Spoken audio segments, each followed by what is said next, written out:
আসসালামু আলাইকুম। সংবাদে আপনাদের সবাইকে স্বাগতম জানাচ্ছি আমি নুসরাত। শুরুতেই সংবাদ শিরোনাম নিয়ে দিব। প্রথমেই জানাবো, সীমান্তে বাস করা ইসরায়েলিদের এলাকা খালি করতে বলল হিজবুল্লাহ। ইসরায়েলি সীমান্তের কাছাকাছি বসবাসকারী নাগরিকদের এলাকা ছেড়ে চলে যাওয়ার সতর্কবার্তা দিয়েছে লেবাননের সশস্ত্র সংগঠন হিজবুল্লাহ। বার্তা সংস্থা রয়টার্সের প্রতিবেদনের বরাত দিয়ে বিবিসির লাইভ প্রতিবেদনে বলা হয়েছে যে আজ সংগঠনটি তাদের টেলিগ্রাম চ্যানেলে হিব্রু ভাষায় একটি বার্তা প্রকাশ করেছে। সেখানে ইসরায়েলি বাসিন্দাদের লেবানন সীমান্ত থেকে ৫ কিলোমিটার প্রায় ৩ মাইল এলাকার মধ্যে শহরগুলিকে ফাঁকা করার জন্য আহ্বান জানানো হয়েছে। ওই এলাকায় হিজবুল্লাহ যোদ্ধারা হামলা করে ধসিয়ে দিবে দখলদার ইসরায়েলের ওই এলাকা। এরপর জানাবো, খামিনির ছেলে আমার পছন্দ নয়। ইরানের সর্বোচ্চ নেতা নির্বাচনে হস্তক্ষেপ করতে চান ডোনাল্ড ট্রাম্প। ইরান তাদের সর্বোচ্চ নেতা আয়তুল্লাহ আলী খামিনির ছেলে মুস্তফা খামিনিকে নির্বাচিত করতে চায়, তবে মার্কিন যুক্তরাষ্ট্রের পক্ষ থেকে সেটি বাধা দেয়া হচ্ছে।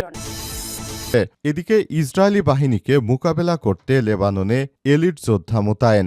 দখলদার ইসরায়েলি বাহিনীকে মোকাবেলা করার জন্য মুসলিমদের অন্যতম পরাশক্তি লেবাননের হিজবুল্লাহ যোদ্ধারা এবার এলিট শক্তি নিয়োগ করেছে। তারা জানিয়েছে যে আমরা আমাদের এই কার্যক্রম চালিয়ে যেতে চাই এবং যে কোনো ধরনের দখলদার ইসরায়েলের বাধাকে মোকাবেলা করে তারপর আমরা আমাদের কার্যক্রম চালিয়ে যেতে চাই। এবারে জানাবো, কাতারে ইরানি বাহিনীর গোপন জাল ফাঁস, দুই দেশের সম্পর্কের টানাপোড়েন। ইরানের ক্ষেপণাস্ত্র যখন উপসাগরীয় দেশগুলোতে আশ্রে পড়ছে, ঠিক তখনই কাতারের ভেতরে আরেক ধরনের হুমকির সন্ধান পেয়েছে দেশটির নিরাপত্তা বাহিনী। ইরানের ইসলামী বিপ্লবী গার্ড বাহিনী আইআরজিসির এর সঙ্গে সংশ্লিষ্ট দুটি চক্রের ১০ জনকে গ্রেপ্তারের ঘোষণা দেয় দোহা। আর এটি কাতার ইরান সম্পর্ককে নতুন করে চাপে ফেলেছে বলে মনে করছে বিশ্লেষকরা। এবং সর্বশেষ জানাবো, বেসামরিক এলাকায় হামলা করছে যুক্তরাষ্ট্র এবং ইসরায়েল বলছে ইরান। দখলদার যুক্তরাষ্ট্র এবং দখলদার ইসরায়েলি বাহিনী এখন ইরানের বিভিন্ন নিরাপদ এলাকা অর্থাৎ সাধারণ মানুষের বসবাসকারী বিভিন্ন এলাকায় তারা হামলা চালিয়ে দেশটাকে আর্থিকভাবে এবং জ্বালানি সহ অন্যান্য খাদ্যে তারা ধ্বংস করার চেষ্টা করছে। প্রিয় দর্শক, এতক্ষণ শুনছিলেন সংবাদ শিরোনাম, এবারে বিস্তারিত। তবে তার আগে বন্ধুরা অনুরোধ থাকবে, এই সংবাদটিতে একটি লাইক দিন। এই চ্যানেলে আপনি নতুন হয়ে থাকলে আমাদের সংবাদটি দেখতে দেখতে চ্যানেলটি সাবস্ক্রাইব করে রাখুন। কমেন্ট করে বন্ধুরা আপনার মূল্যবান মতামত জানিয়ে দিন আপনি বিশ্বের কোন দেশ থেকে বা বাংলাদেশের কোন স্থান থেকে আমাদের সংবাদটি দেখছেন এবং শুনছেন। আর বন্ধুরা, সংবাদটি আপনার সোশ্যাল মিডিয়া ফেসবুকে শেয়ার করে বন্ধুদেরও দেখার সুযোগ করে দিন। গাজা যুদ্ধে নিরীহ ফিলিস্তিনিদের ভালোবেসে থাকলে কমেন্টে ইয়েস লিখে পুরো বিশ্বকে আমাদের এই সংবাদটি দেখার সুযোগ করে দিন। এবারে বিস্তারিত। সীমান্তে বাস করা ইসরায়েলিদের এলাকা খালি করতে বলল হিজবুল্লাহ।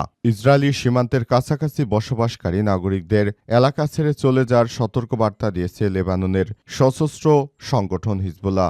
বার্তা সংস্থা রয়টার্সের প্রতিবেদনে বলা হয়েছে যে বিবিসি লাইভ প্রতিবেদন বলেছে শুক্রবার ৬ মার্চ ভোরে সংগঠনটি তাদের টেলিগ্রাম চ্যানেলে হিব্রু ভাষায় এক বার্তা সংবাদ প্রকাশ করে। সেখানে ইসরায়েলি বাসিন্দাদের লেবানন সীমান্ত থেকে ৫ কিলোমিটার প্রায় ৩ মাইল এলাকার মধ্যে শহরগুলো খালি করার আহ্বান জানানো হয়েছে। বার্তায় হিজবুল্লাহ জানিয়েছে যে লেবাননের সার্বভৌমত্ব এবং সাধারণ নাগরিকদের উপর যে সামরিক আগ্রাসন, বেসামরিক অবকাঠামো ধ্বংস এবং যে উচ্ছেদ অভিযান চালানো হচ্ছে তা বিনা জবাবে ছেড়ে দেওয়া হবে না। এর আগে বৃহস্পতিবার রাত থেকে ইসরায়েলি বাহিনী লেবাননে ব্যাপক বিমান হামলা শুরু করে। হামলার আগে ইসরায়েলি সেনাবাহিনী বৈরুতের দক্ষিণ উপশহরে বাসিন্দাদের এলাকা ছেড়ে যাওয়ার নির্দেশনা দেয়, যা হিজবুল্লাহর শক্ত ঘাঁটি হিসেবে পরিচিত। উল্লেখ্য, লেবাননের স্বাস্থ্য মন্ত্রণালয় জানিয়েছে গত সোমবার থেকে লেবাননে ইসরায়েলি হামলায় এখন পর্যন্ত ১২৩ জন নিহত এবং ৬৮৩ জন আহত হয়েছে। বৃহস্পতিবার প্রকাশিত এক প্রতিবেদনে মন্ত্রণালয় জানিয়েছে যে সব হামলায় লেবাননের বিভিন্ন অঞ্চলে চালানো হচ্ছে, যার মধ্যে রয়েছে রাজধানী বৈরুত রয়েছে। অন্যদিকে কিছু আগে ইসরায়েলি ডিফেন্স ফোর্স আইডিএফ জানিয়েছে যে তারা তেহরানে ইরানের তথাকথিত তথাকথিত সন্ত্রাসী শাসনের অবকাঠামো লক্ষ্য করে ব্যাপক হামলা করে নতুন করে তারা তাদের কাজ শুরু করেছে। দখলদার ইসরায়েলি বাহিনীকে চরম শিক্ষা দিতে লেবাননের সশস্ত্র গোষ্ঠীর যোদ্ধারা তারাও কাজ শুরু করেছে। আশা করা হচ্ছে এই দখলদারদের এবার কঠিন থেকে কঠিন শিক্ষা দেয়া হবে, এমনটাই জানিয়েছে হিজবুল্লাহ যোদ্ধারা। তারা আরও জানিয়েছে যে তারা কোনোভাবেই দখলদারদের লেবাননে থাকতে দেবে না, এদেরকে লেবানন ছাড় করা হবে। খামেনির ছেলেকে পছন্দ নয় যুক্তরাষ্ট্রের সর্বোচ্চ নেতা নির্বাচনে হস্তক্ষেপ করতে চান ডোনাল্ড ট্রাম্প। ইরানের নতুন সর্বোচ্চ নেতা হিসেবে নির্বাচন প্রক্রিয়ায় ব্যক্তিগতভাবে যুক্ত থাকতে চান মার্কিন প্রেসিডেন্ট ডোনাল্ড ট্রাম্প। মার্কিন সংবাদ মাধ্যম অ্যাক্সিওসকে দেখ সাক্ষাৎকারে ট্রাম্প বলেন, যুক্তরাষ্ট্রের সম্পৃক্ততা ছাড়া যদি ইরান নতুন করে নিয়োগের চেষ্টা করে তবে তা সময় অপচয় হবে। ইরানের পরবর্তী সর্বোচ্চ নেতা হিসেবে আয়তুল্লাহ আলী খামেনির ছেলে মোস্তফা খামেনির নাম বেশি উচ্চারিত হচ্ছে। তবে ট্রাম্প জানিয়েছে যে ইরানের পরবর্তী সর্বোচ্চ নেতা হিসেবে খামেনির ছেলেকে মেনে নেবেন না তিনি। ট্রাম্প বলেছেন, খামেনির ছেলে একজন দুর্বল ব্যক্তি, এই নিয়োগ প্রক্রিয়া আমাকে অবশ্যই যুক্ত থাকতে হবে। তিনি আরও দাবি করেছেন, আগের নেতৃত্বের নীতি অব্যাহত রাখবে, এমন কোনো নতুন ইরানি নেতাকে তিনি গ্রহণ করবেন না। এই ধরনের পরিস্থিতি সৃষ্টি হলে 5 বছরের মধ্যে যুক্তরাষ্ট্রের সঙ্গে নতুন করে সংঘাতের ঝুঁকি তৈরি হতে পারে বলেও সতর্ক করেছেন তিনি। ট্রাম্প আরও বলেন, খামেনির ছেলে আমার কাছে গ্রহণযোগ্য নয়। আমরা একজন চাই যিনি ইরানের সম্প্রীতি ও শান্তি নিয়ে আসবেন। ইরানের সর্বোচ্চ নেতা খামেনি নিহত হওয়ার পর সেই পদের দায়িত্বভার সামলানোর জন্য 3 সদস্যের একটি লিডারশিপ কাউন্সিল গঠন করেছে ইরান। ইরানের প্রেসিডেন্ট মাসুদ পেজিশকিয়ান প্রধান বিচারপতি ও মোহসেনি এজেই গার্ডিয়ান কাউন্সিলের জন্য অলরেডি আরাফিকে অন্তর্ভুক্ত করা হয়েছে। ইরানের অ্যাসেম্বলি অব এক্সপার্টস নতুন সর্বোচ্চ নেতা বেছে নেওয়ার আগ পর্যন্ত দায়িত্ব পালন করবে লিডারশিপ কাউন্সিল।